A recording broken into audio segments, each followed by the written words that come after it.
कल प्रदोष है। बुधवार की प्रदोष पड़ती है तो शिव रजत भवन में निवास करते हैं। बुधवार की प्रदोष कामना की पूर्ति करती है। भादों के महीने में प्रदोष का जो दिन आए, 2 प्रदोष श्रावण के महीने के 2 प्रदोष पड़ेंगे। किसी भी प्रदोष पर एक पीपल के पत्ते पर कनेर का पुष्प अपने घर के अंदर रख लीजिए प्रदोष के एक दिन पहले, और प्रदोष वाले दिन उसको बहते हुए पानी में डाल दीजिए।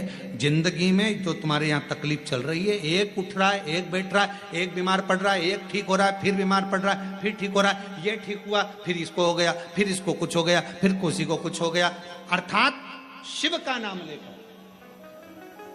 और फिर ही ध्यान देना, इस क्रम को करने के लिए आपको तुमरुकेश्वर महादेव का नाम लेना पड़ेगा। कौन से महादेव का नाम बोलना है? तुमरुकेश्वर महादेव, जिन्होंने भगवान शंकर की अविरल भक्ति को धारण करा। एक शिव और एक गुरु, 2 वाणी पर अगर भरोसा निश्चित है तो यह मानकर चलो कि भगवान शंकर आपके जीवन में कभी तकलीफ आने ही नहीं देगा। एक शिव की वाणी, एक गुरु की वाणी। प्रदोष के दिन एक चावल का दाना चढ़ाने वाला कभी गरीब नहीं हो सकता, कभी भिखारी नहीं हो सकता, कभी दरिद्र नहीं हो सकता। लक्ष्मी आती ही नहीं, बहुत कष्ट है। जमीन जायदाद पड़ी बिक नहीं रही तो एक काम करना, इतना दुख अगर आपके जीवन में है, त्रयोदशी तिथि आए, कोई सा भी हो, सोमवार, रविवार, मंगल, बुध, कोई सी भी त्रयोदशी प्रदोष, कोई सी भी प्रदोष तिथि आए, उस दिन तुलसी की लकड़ी, पहले से तुलसी आपके घर में अगर सूखी हो, तुलसी सूख गई हो, तो उसकी जो लकड़ी होती है, उस लकड़ी का 7 लकड़ी का बंडल बनाकर दीप बना लो। लकड़ी का दीप मतलब लकड़ी पतली पतली डालियों को लेकर कच्चे सूत से उसको बांध दो और बांधकर घी में डुबक दो। शुक्ल पक्ष की त्रयोदशी तिथि जब आए, प्रदोष का जब व्रत आए, उस दिन भगवान के मंदिर में, शिव मंदिर में नहीं, भगवान किसी भी देवता के मंदिर में, विष्णु के मंदिर में, नारायण के मंदिर में, कृष्ण मंदिर में, राम मंदिर में, किसी भी मंदिर में, मंदिर ना हो तो अपने घर के मंदिर में शाम के समय पर उस तुलसी की लकड़ी का दीप, दिया भरकर उसमें घी डालकर जो दीप प्रकट कर देता है, जला देता है, दीप को प्रज्वलित कर देता है, उसके घर में कभी संपदा की कमी नहीं होती। महाराज, विष्णु पुराण में स्पष्ट लिखा है। दोष तिथि आए, उन दीप को भगवान के सामने प्रज्वलित कर 5 दिए अपने दरवाजे के पास में बाहर की ओर रख देता है। उसके घर में कभी रोग, बीमारी और लक्ष्मी की कोई कमती नहीं होती, उसका जीवन सार्थक हो जाता है। व्रत का हम वर्णन करते हैं। जिस प्रदोष के दिन का आपको बधाई करने दी थी कि प्रदोष की आपको बधाई हो, प्रदोष शाम का जो समय होता है, प्रदोष काल जो होता है, उसका वर्णन जब हम करते हैं, ये प्रदोष की पूजन का विधान किसने बनाया, ये प्रदोष की पूजन का नियम किसने बनाया, ये प्रदोष की संध्या काल का, प्रदोष के समय का पूजन का विधान कौन बनाया, ये प्रदोष के समय पर एक बेलपत्र चढ़ाने का विधान किसने बनाया, प्रदोष के समय पर एक समीपत्र चढ़ने का विधान किसने बनाया, प्रदोष के समय पर अगर मान लो कोई भिखारी से भिखारी व्यक्ति भी है जो ठेला चला रहा है, उसके पास में खाने के लिए कुछ नहीं है, फटे कपड़े पहन रहा है, उसकी जिंदगी में कुछ भी नहीं बचा और कर्जे में लदालूम हो गया, एक चावल का दाना अगर वो प्रदोष के दिन, प्रदोष काल में शाम के समय पर शंकर के शिवलिंग पर चढ़ा देता है तो 3 या 4 प्रदोष में उसका कर्जा चूकना प्रारंभ हो जाता है। प्रदोष का विधान इतना ये प्रदोष का वर्णन करा किसने, इतना प्रदोष की महत्वता बताई किसने, कौन करे इतना वर्णन? अगर प्रदोष की महत्वता बताने वाला कोई है, इसीलिए मेरे शंकर भगवान माता सती को लेकर कुंभज ऋषि के यहाँ, अगस्त ऋषि के यहाँ कथा सुनने के लिए गए थे, क्योंकि उनके बराबर कोई शंकर के महत्व को बता नहीं सकता और प्रदोष के महत्व को नहीं बता सकता। सती मैया को प्रदोष का महत्व बताने के लिए शंकर सती जी को लेकर कुंभज बाबा के यहाँ गए थे, अगस्त ऋषि, कि प्रदोष के महत्व को तो जानो सती, तुम प्रदोष के महत्व को तो सती जानो, तुम प्रदोष के महत्व को तो सती पहचानो कि प्रदोष का महत्व क्या होता है, प्रदोष काल का महत्व क्या होता है, प्रदोष के समय का महत्व क्या होता है। जिस समय पर सूरज डूब रहा हो, चंद्र प्रकाशित हो रहा हो, दोनों का मेल हो रहा हो, ना तो पूरा सूरज डूबा है, न पूरा चंद्र आया है, न पूरा अंधेरा है, न पूरा उजाला है, उस समय को प्रदोष काल कहा गया। उस समय को प्रदोष का समय कहा, प्रदोष काल कहा। अब कई लोग हमसे कहते हैं, गुरुजी आप हमको प्रदोष का समय बताया करो कि प्रदोष काल किसको कहते हैं, प्रदोष का समय किसको कहते हैं। अब एक बात हम आप सबसे कहना चाहते हैं, जितने लोग आस्था चैनल पर सुन रहे हैं, जितने फेसबुक यूट्यूब पर सुन रहे हैं, और जितने रेवाड़ी की इस पवित्र धरा पर कथा को सुन रहे हैं, आप सबसे एक बात कहना चाहेंगे। अगर हम समय देखकर बताएं आपको कि शाम को 6 बजे, 6:30 बजे, 6:30 पे लेकर 7:30 के बीच में ये समय है, या 5:30 से लेकर 6:30 तक का ये समय है, या हम तुमको बोल दें कि इतनी बजे ये समय प्रदोष काल का रहेगा, या इतनी बजे ये समय रहेगा, तो देखिए कभी कभी ठंड का समय आता है तो दिन जल्दी ढल जाता है, कभी कभी गर्मी का समय रहता है तो दिन बहुत लेट ढलता है। इसलिए समय की गणना से मत चलो, आप तो ये अंदाजा लगाकर रखो कि दिन ढल रहा हो, अंधेरा होना शुरू हो रहा हो, सूरज डूब रहा हो, चंद्र प्रकाशित हो रहा हो, अंधेरा अपना काम कर रहा है, सूरज ढलता जा रहा है, दिन कम होते चले जा रहा है और अंधेरा थोड़ा बढ़ते चले जा रहा है। इन दोनों का जो मिलन का समय हो, अब वो कितनी भी बजे, आप तो बस उसके मिलन का समय निकाल लो, वही समय प्रदोष काल कहलाता है, वही समय प्रदोष।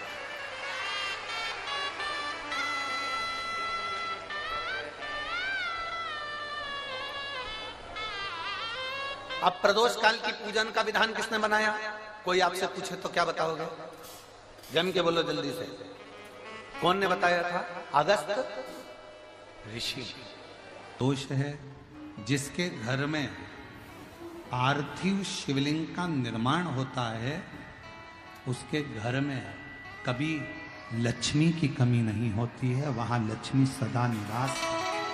की जिंदगी में कर्जा ही कर्जा डूबा हुआ है, कर्जे में लदालूम हो और कोई उन्नति हो ही नहीं रही, बहुत कष्ट में हो गए, तो प्रदोष के दिन बेलपत्री के वृक्ष के नीचे दीप लगाएं, शिव जी के मंदिर में जाकर दीप लगाएं और अपने घर के दरवाजे पर दीप लगाएं। प्रदोष के दिन बेलपत्र के वृक्ष के नीचे लगाया गया दीपक, शिव मंदिर में लगाया गया दीपक और अपने दरवाजे पर लगाया गया दीपक, ये तीनों जब एकाग्रित भाव से दीप लगाए जाते हैं तो ब्रह्मा विष्णु महेश हमारे कार्य की सफलता देते ही हैं, उसमें अटकल नहीं। प्रदोष बन सके तुम्हारे पास में शिवालय हो या बेलपत्री का वृक्ष हो, वहां दीप दान अवश्य करना चाहिए। अबेश्वर महादेव का नाम 7 कनेर के पुष्प, एक बेलपत्र। जिस समय पर कनेर का फूल बेलपत्र के साथ चढ़ाया जाएगा तो 7 कनेर के पुष्प सीधी बेलपत्र पर आपको रखेंगे। आपका भाग्य ठीक नहीं चल रहा, आपकी किस्मत ठीक नहीं चल रही, आपके ग्रह ठीक नहीं चल रहा है, नंदीश्वर के पास में बैठकर श्री शिवाय नमस्तुभ्यम बोलकर अशोक सुंदरी वाली जगह पर स्पर्श कराकर भगवान शंकर पर 7 फूल के साथ बेलपत्री की डंडी अशोक सुंदरी की साइड हो, ऐसा स्मरण करते हुए शिव को समर्पित कर वही बेलपत्री 5 बार नमः शिवाय या पंचाक्षर मंत्र षडाक्षर मंत्र बोलकर वही बेलपत्री 3 प्रदोष 4 प्रदोष ने प्रदोष आप चढ़ा रहे हैं प्रदोष काल में, वो बेलपत्री लाकर अपने पूजन वाले स्थान पर रखते जाओ। एक बेलपत्री एक प्रदोष पर लाओगे, अगला प्रदोष आएगा, आपके भाग्य बदलने में आपको खुद मालूम पड़ जाएगा कि आपकी किस्मत कैसे बदल। दुनिया में जाकर बोलिया है, जगह जगह जाकर प्रार्थना कर ली, निवेदन कर लिया, तो भी तुम्हारा अगर कोई काम ना बने तब एक काम जरूर करना, एक बेलपत्र, एक शमी पत्र, एक कनेर का फूल देवाधिदेव महादेव को प्रत्येक प्रदोष के दिन शिव जी को जल चढ़ाकर समर्पित करना प्रारंभ कर दो। 2 या 3 प्रदोष निकलेगी, मेरा देवाधिदेव महादेव तुम्हारी झोली खुशी। अगर किसी कामना के वश अगर हम दीप लगा रहे हैं या हमारे मन में कोई भाव उत्पन्न है और हम बाबा से कहना चाहते हैं कि बाबा मेरा ये कार्य है आप पूर्ण करिएगा, तो फिर शिव मंदिर में भी लंबी बाती का दीप आप प्रदोष या सोमवार की अष्टमी या सोमवार या आप शिवरात्रि को बाबा से निवेदन कर कर लगा सकते हैं। हाँ, विशेष जब कोई एक बहुत बड़ी बात हो और आपके कार्य में कहीं अटकल हो रही हो, तो एक ही दीप में 2 बाती शिव और शक्ति, लंबी बाती बनाई शिव और शक्ति के नाम से 2 बाती एक साथ एक दीप में भी लगा सकते हैं।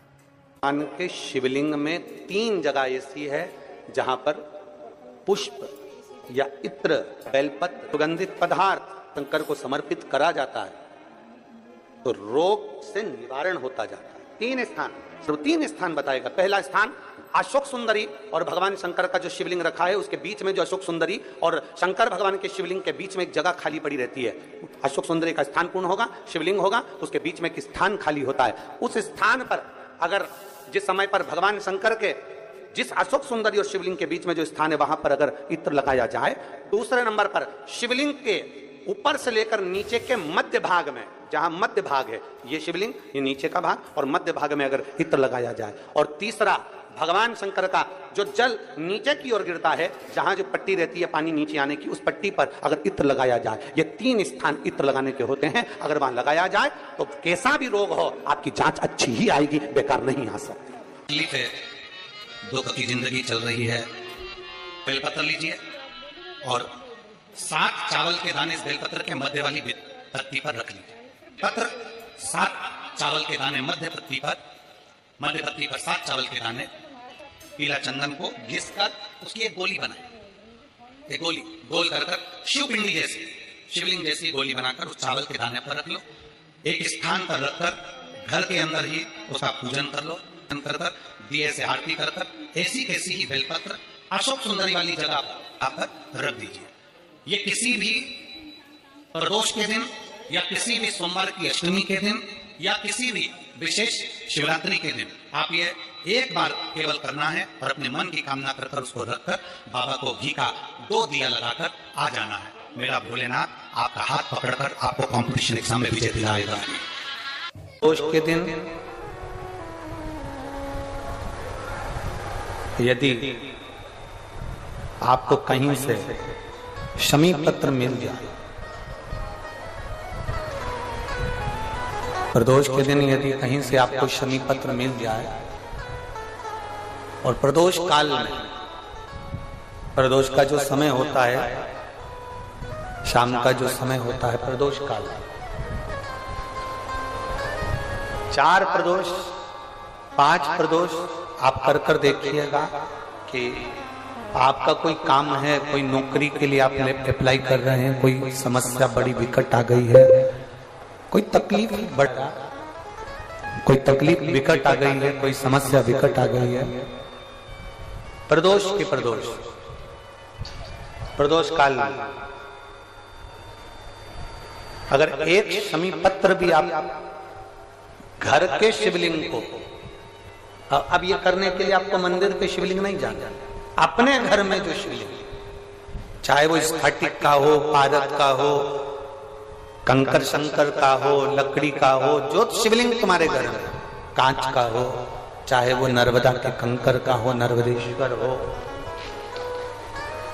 पाषाण का हो, जो शिवलिंग चांदी का हो, सोने का हो, तांबे का हो, पीतल का हो, जो शिवलिंग तुम्हारे, एक शमी पत्र यदि आप भगवान शंकर के शिवलिंग पर समर्पित कर रहे हो और उस शमी पत्र को उठाकर रात्रि को 9:15 की जो एक मुहूर्त होता है, एक समय होता है, जिस समय पर हम अपने मन की बात भगवान शंकर को कहते हैं, पूर्व में भी इसका वर्णन हम कर चुके हैं कथाओं में।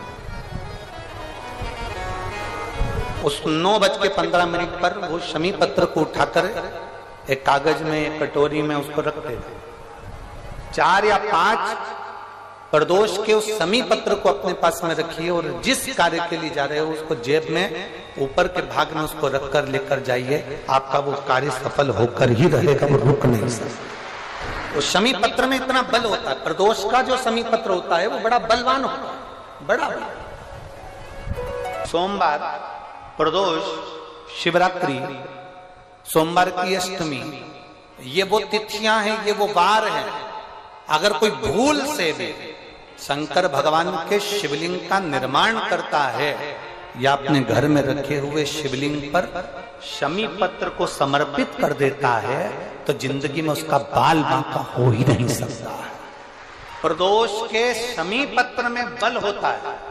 प्रदोष के शमी पत्र में, प्रदोष काल के समय पर वट वृक्ष के नीचे दिया लगाया जाता है। वट वृक्ष के नीचे लौंग का मात्र भोग रख दिया जाता है। लौंग मात्र, अगर वट वृक्ष के नीचे दिया लगाकर एक लौंग का जल या लौंग भगवान वटकेश्वर महादेव के नाम से भी अगर शिव को समर्पित करी है तो ये निश्चित है कि कर्जा कितना भी भारी होगा वो कर्जा चूकेगा जरूर और कहीं ना कहीं से लक्ष्मी की व्यवस्था देवाधिदेव महादेव करेंगे। एक दो बातें हैं, एक मंदिर से चलो, घर से चलो तब एक बात कहना है, और मंदिर में, मंदिर की दहली पर, मंदिर की सीढ़ी पर, मंदिर की चौखट पर, मंदिर के अंदर प्रवेश करो तब एक बात कहना। दो बातें।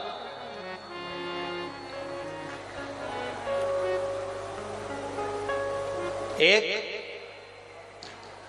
घर से चलते समय, लोटा पानी का भरते समय बाबा से कहना है ये पूरा मेरा घर नहीं, आपका घर है और ये घर का जल मैं आपको देने के लिए इसलिए आ रही हूं क्योंकि ये जल नहीं है, मेरी दशा आपको ये जल बताएगा। तो ये जल मेरा एड्रेस है, जब आप शाम को घूमने निकलो तो मेरे दरवाजे पर 2 मिनट जरूर रुको। ये एड्रेस है।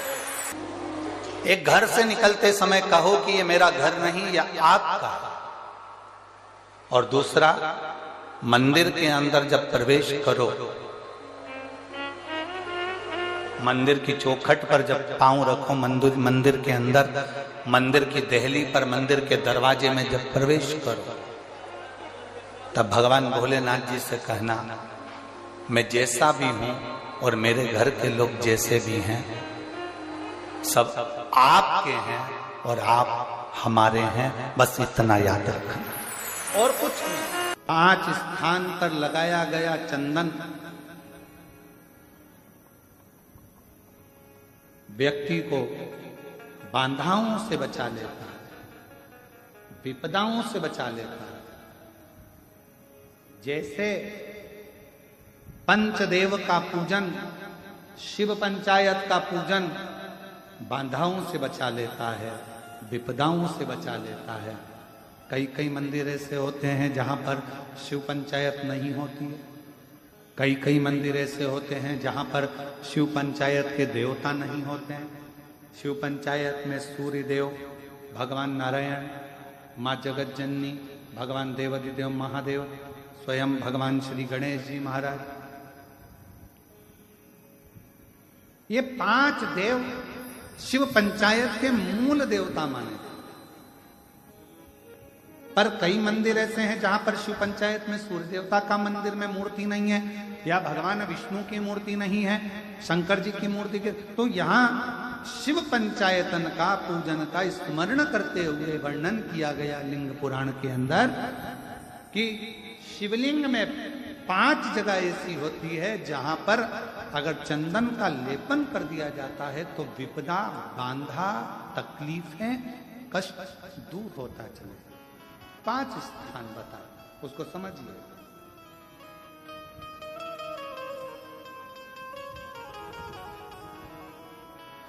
जैसे इसको देखो, ठीक है, ये शिवलिंग को अपन मान लो, इसको जलाधारी मानो जहां से जल बहता, ठीक है। ये गोल भाग जलाधारी जिस पर शिवपिंडी रखिए, यहीं पर अपन गणेश जी कार्तिकेय का स्थान, बीच में अशोक सुंदरी का स्थान मान रहे। अब इसको समझिएगा। 5 स्थान बताए। पहला स्थान भगवान शंकर के पूरे शिवलिंग का मध्य भाग, ये पूरा जो शिवलिंग है शिव जी का, उस शिवलिंग का मध्य भाग प्रथम। द्वितीय है जहां पर गंगा का अविरल धारा निरंतर बह रही है, द्वितीय स्थान गंगा की धारा का मूल बिंदु शिखा, पहला। दूसरा, तृतीय स्थान उसी के सामने जो जलाधारी का पटका दिख रहा हो, दिखता है जलाधारी का सामने का हिस्सा, भीतर का हिस्सा नहीं जिस पे रखा है वो हिस्सा नहीं, सामने जो दिख रहा है। 1, 2 और तृतीय स्थान मां अंबा जगदम्बा के कंठ भाग पर चंदन का लेप। महाराज 3 स्थान ये बताए। चौथा स्थान जहां से जल नीचे गिर रहा है, जल गिरने का जो स्थान छोटा सा एक भाग रहता है, जितनी जगह रहती है उसके मध्य भाग, चतुर्थ स्थान। और 5वें नंबर का जो भाग बताया गया वो अशोक सुंदरी का स्थान। ये 5 स्थान ऐसे हैं जहां चंदन का थोड़ी सी बिंदी भी अगर हम लगा देते हैं तो कैसी भी विषम परिस्थिति हो वो टल जाती है और बाबा की कृपा होना प्रारंभ। पंचदेव, शिव पंचायत के 5 देवताओं का स्मरण कर कर, सूर्य देव, नारायण, मां अंबा, जगदम्बा, दुर्गा भवानी, भगवान देव महादेव, भगवान श्री गणेश जी महाराज का स्मरण कर कर पंचदेव के नाम से पंच नहीं है अपने मंदिर में, शिव पंचायत नहीं विराज रही है या शिव पंचायत है नहीं, अपने मंदिरों में शिव पंचायत की मूर्ति नहीं है, तो हम 5 स्थान पर लेपन कर सकते। और हम तो यहाँ कभी घर के लोग अगर गलत मार्ग में जा रहे हैं, भटक रहे हैं, तो शिव जी पर इसी 5 स्थान पर पंच कनेर की महत्वता को भी वर्णन किया गया। कनेर का जो पुष्प होता है, देखा है आप लोगों ने रोडों के डिवाइडर पर, क्योंकि उसको पशु पक्षी खाते नहीं है, तो पीला कलर का जो फूल होता है कनेर का, गुलाबी भी होता है, कोई कोई कलर बहुत सारे हो गए आजकल। तो कनेर का, पंच कनेर का पुष्प का प्रयोग भी इन 5 स्थान पर बच्चे, परिवार के लोग अगर गलत व्यसन में जा रहे हैं, मार्ग से भटक रहे हैं, तो उसके लिए भी कर सकते पंच। पर ये मार्ग से भटकने के लिए अगर करेंगे कि मार्ग से भटक रहे हैं उसको सही मार्ग नहीं मिले, तो उसके लिए प्रदोष के दिन ही आपको यह पंच कनेरों का करना पड़ेगा। 5 कनेर